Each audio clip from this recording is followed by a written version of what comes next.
نحمده ونصلي على رسوله الكريم اما بعد فاعوذ بالله من الشیطان الرجیم ولقد یسرنا القرآن للذکر فهل من مدکر۔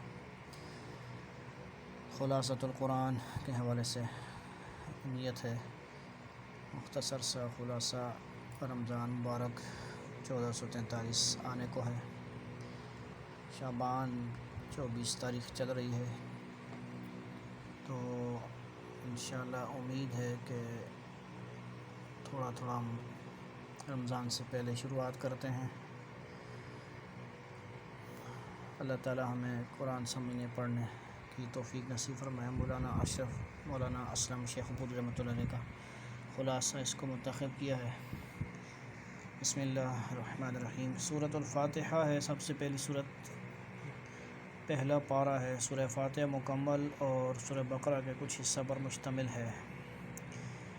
اس پر تمام اہل علم کا اتفاق ہے کہ سورۃ فاتحہ مکہ میں نازل ہوئی، اور اس پر بھی کہ یہ بالکل ابتدائی مکی دور میں نازل ہوئی۔ یہ سورت 7 آیات پر مشتمل ہے۔ مختصر ہونے کے باوجود اس کتاب مقدس کے اساسی مقاصد یعنی بنیادی اجمالی طور پر آ گئے ہیں، اس لیے اسے ام القرآن اور اساس القرآن بھی کہا جاتا ہے۔ یعنی قرآن کی بنیاد اس صورت کی حیثیت قرآن کے دیباچہ کی بھی ہے اور خلاصہ کی بھی ہے۔ قرآن کریم کے بنیادی مضامین 3 ہیں: توحید، رسالت اور قیامت۔ یعنی قرآن پاک جب بھی بات کرے گا توحید کی، رسالت کی اور قیامت کی بات کرے گا۔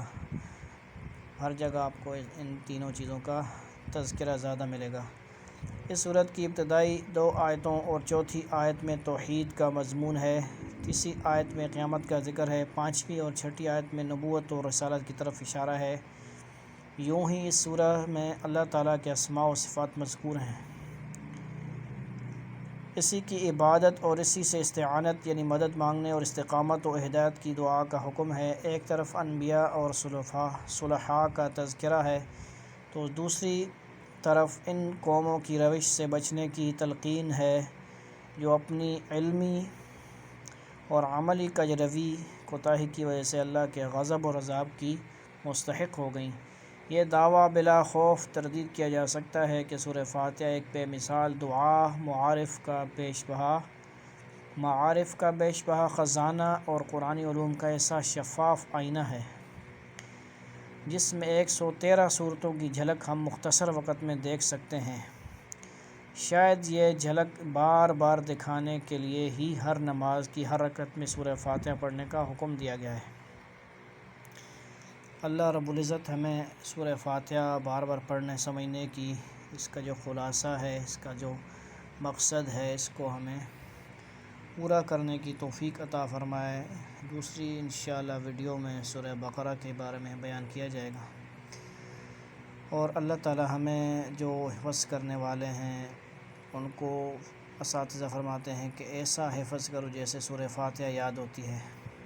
تو اللہ تعالی ہمیں بھی سورہ فاتحہ یاد کرنے کی، اس کو ترجمہ یاد کرنے کی، مقصد اس کے سمجھنے کی، خلاصہ سمجھنے کی، عمل کرنے کی ہم سب کو توفیق نصیب فرمائے۔ قرآن پاک پڑھنے کی، تراویح میں سننے سنانے کی اللہ تعالی ہم سب کو توفیق نصیب فرمائے۔ والسلام علیکم ورحمۃ اللہ وبرکاتہ۔ اسٹڈی قرآن پروجیکٹ 92، اس چینل کو آپ سبسکرائب کر لیں، لوگوں کو شیئر کریں اور اس کی طرف لوگوں کو متوجہ فرمائیں۔ اللہ تعالیٰ صحیح خدمت قرآن، خدمت دین کی توفیق نصیب فرمائے اور قبولیت نصیب فرمائے۔ والسلام علیکم۔